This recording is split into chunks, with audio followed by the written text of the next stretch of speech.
শুধু গান নয়, গানের গল্প।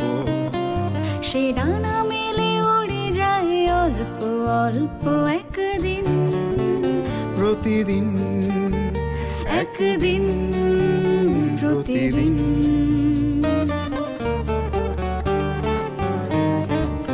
কেন সে গান গায় সে কথা অজানা, সে সর সন্ধির সন্ধিতে নিশানা।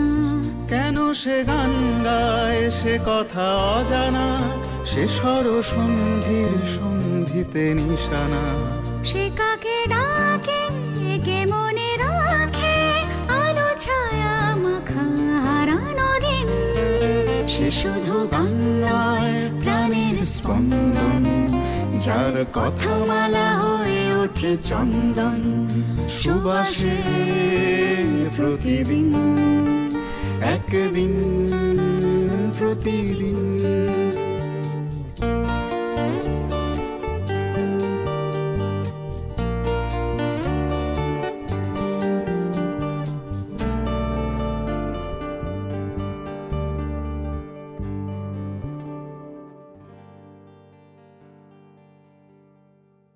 কিন্তু কি অপূর্ব যে ওই যে প্রচন্ড শ্রম সেটাকে ভুলে যাচ্ছে ওই লাঘব করার জন্য, একটা মানে সার্কাস্টিক্স বা একটা স্যাটায়ারের মধ্যে দিয়ে যাতে পরিশ্রমটা লাঘব হয়। সঙ্গীত কি অসম্ভব পাওয়ারফুল একটা বস্তু। তখন দেখবে যে আমাদের কান্নার মধ্যেও সঙ্গীত আছে, তার মধ্যে 5/5 ছন্দ আছে। ধরো মিমিক্রি হয়ে যাবে, কিন্তু তোমাকে দেখানোর জন্য মিউজিক তো মানে সমস্ত সময় জড়িয়ে থাকে। মিমিক্রিও তো একটা অঙ্গই আমাদের জীবনের।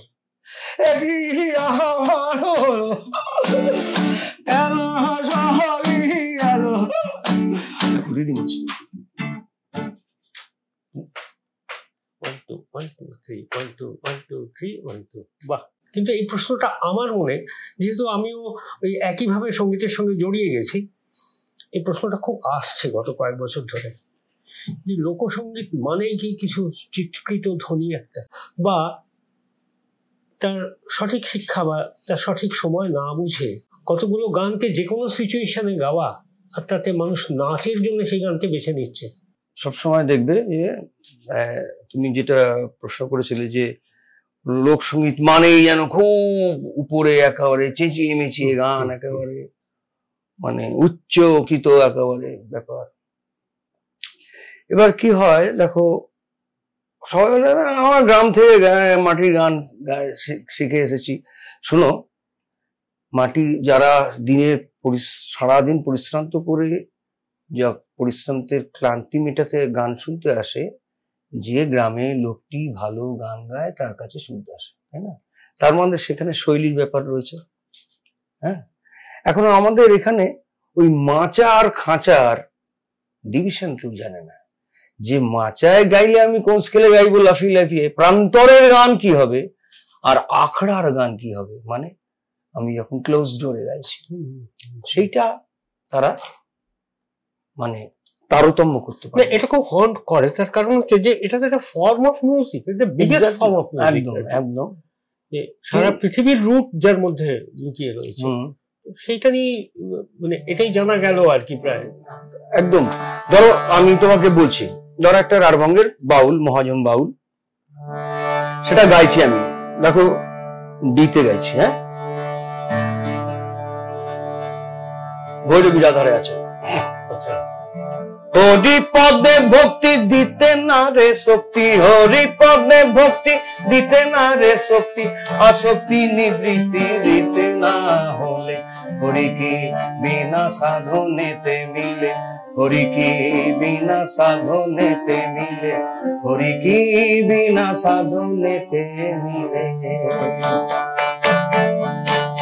কুম্ভকার জানে মাটির ধর্ম হে, স্বর্ণকার করে স্বর্ণবর্ণ হে।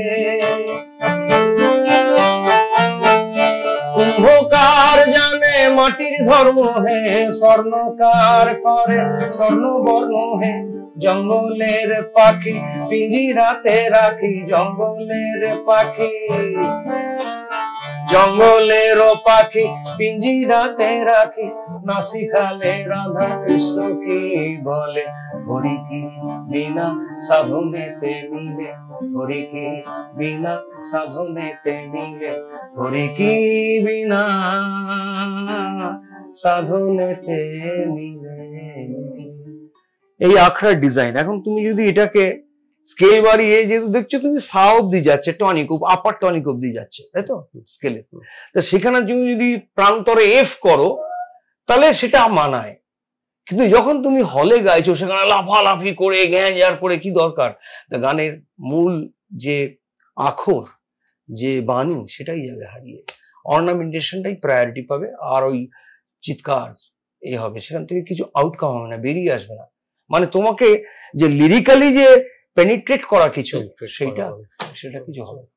যেমন ধরো লালন ফকিরের গান, মাঠে প্রান্তরে গান গাওয়া হয়, যখন আখড়াতে গান গাওয়া হবে তখন দেখা যাবে এই স্কেলেই গাইছে, কত উপরে যাচ্ছে, তোমার মনে হবে না সেখানে ক্লোজ ডোরের। সেটা হচ্ছে যে আমি তোমাকে আগে বললাম যে শৈলী, যে আমি কতখানি কি করব, কতখানি আমি কন্ট্রোল করব। তোমাকে আমি রিবেলা ফ্রন্টেরও ক্লোজ ডোর, যে ডেল কার্নেগি হলের গান আছে, আমি তোমাকে রেফারেন্স দেবো, দেখো।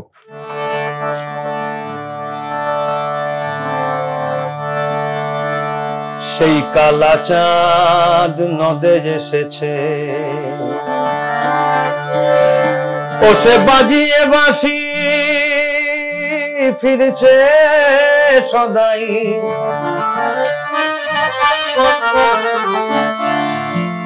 ও সে বাজিয়ে বাঁশি ফিরছে সদাই, ও সে কুলবতীর কুল নাশে, ও সে ব্রজবালার কুল নাশে রে কুল নাশে, সেই কালা চাঁদ নদে এসেছে, আর সেই কালা চাঁদ নদে এসেছে। শ্রী চৈতন্যকে বলা হয় রাধা আর কৃষ্ণর সম্মেলন। ফকির লালন বলছে কৃষ্ণ তো কালো, কি করে গৌর হলো? আর ব্রজে আপারে যাচ্ছি, ব্রজে ছিল জলদ কালো,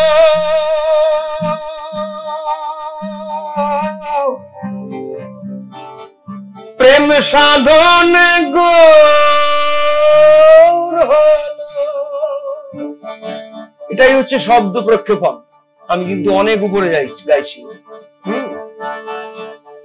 ব্রজে ছিল জলদ কালো, প্রেম সাধনে গৌর হলো।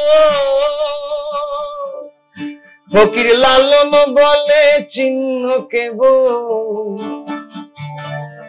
ফকির লালন বলে চিহ্ন কেবল, দুই নয়ন বাঁকায় আছে তার, দুই নয়ন বাঁকায় আছে।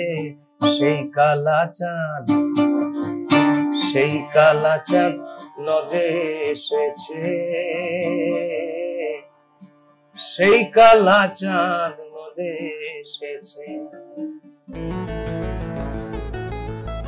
গান গানটি গান গানটি গানটি গান গানটি।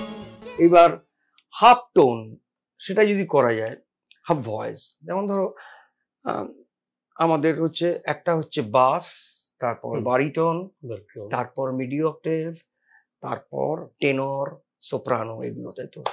দেখবো যেন যখন কোয়ার সং হয় তার ডিভিশন হয়। এবং স্প্যানিশ গান শোনাচ্ছি আমি, দেখো একেবারে ডি এর উপরের পঞ্চমী টাচ করবো, কিন্তু হাফে টাচ করবো। 2 4 Vamos al baile, verás qué bonito, donde se alumbran con 20 linternas. Vamos al baile, verás qué bonito, donde se alumbran con 20 linternas. Quéreme, quéreme, quéreme, quéreme, quéreme, quéreme, quéreme, quéreme, quéreme. Quéreme, quéreme, quéreme. Oh, oh, oh, oh, oh, oh, oh.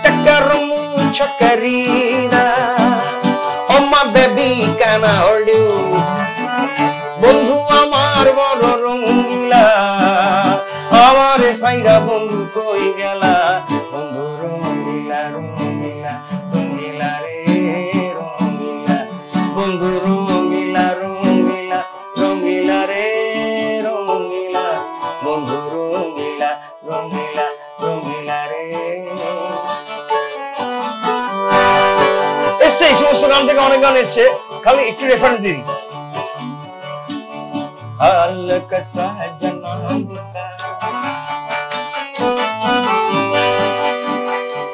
এখন যদি আমার folk সঙ্গে এটাকে আমি ফেলি, ধরো আমি উপরে গাইছি, হ্যাঁ, আজ কান বন্ধু বিহনে মন যে আমার উড়াং বাইরং করে, প্রাণ বন্ধুর কারণে বিভাগী হব হে, আমি বন্ধুরি কারণে বিভাগী হব হে, ও বন্ধু জ্বালাইয়া গেলা কেন নিভাইলা না, বন্ধু জ্বালাইয়া গেলা কেন নিভাইলা না, কান বন্ধু বিহনে মন যে আমার কেমন কেমন করে, বন্ধুরে আমারে সারিয়া বন্ধু কই গেল রে, তাকারুম চকরিলা ও মা baby can I hold you, তাকারুম চকরিলা oh my darling I love you, বন্ধু আমার বড় রঙ্গিলা, আমার সাইদা বন্ধু কই গেলা, বন্ধু রঙ্গিলা রঙ্গিলা রঙ্গিলা রে। তো ক্লোজ ডোর গাইলাম, উপরের পঞ্চম ছাড়িয়ে গেছি কিন্তু আমি, কিন্তু কোথাও এতটুকু জার্ক লাগলো না, কিন্তু কি পেলব একটা ব্যাপার। ও তো ও ও যারা গান, অদ্ভুত একটা আমি ব্যাপার। বললাম যে ওই সড়ক ক্ষেপণ, এটাও একটা ট্রেনিং, পার্ট ট্রেনিং, এটাও একটা অনুশীলন। না, এটা এটা এটা যেমন মানে আমি ইন্টারাপ্ট করলাম, যে আমার শুনছি আর সমানে মনে হচ্ছে এটা তো আমি ইন্টারভিউ করছি না, আমি শিখছি, ক্রমাগত শিখছি, যে কতটা রাস্তা একটা সঙ্গীতের সঙ্গে লুকোচুরি খেললে, এই ছোটবেলার মতো তার হাত ধরে হাঁটলে, পড়ে গেলে, আঘাত খেলে আবার উঠে দাঁড়ানো, আবার উঠে ছাড়িয়ে উঠে দাঁড়ানো, দাঁড়ানো, যে সঙ্গীতই একটা সত্তা হয়ে দাঁড়িয়েছে তোমার। নিশ্চয় একেবারে অঙ্গাঙ্গি ভাবে। এই সত্তা না হলে স্পন্টেনিয়াস এটা আসতে পারে না। মানে একটা লোকশিল্পীর বোধহয় এটাই সব থেকে বড় তার সম্পদ এবং গুণ, আমার যেটা মনে হয়, আমার খুব খুব সীমিত জ্ঞানে যতটুকু মনে হচ্ছে, যে এটাই একটা অদ্ভুত সম্পদ, বাকিটা ভীষণভাবে বহিরাঙ্গ এবং তার বিজ্ঞাপন। হ্যাঁ, এটা ভালো কথা বলেছো। আমি বিজ্ঞাপিত হতে চাই না, তাহলে আমি যে চর্চা করি, যে বিষয়ের চর্চা করি, লোকগান, সেটা তো মাটির সঙ্গে সম্পৃক্ত থাকে, সেটা হারিয়ে যাবে।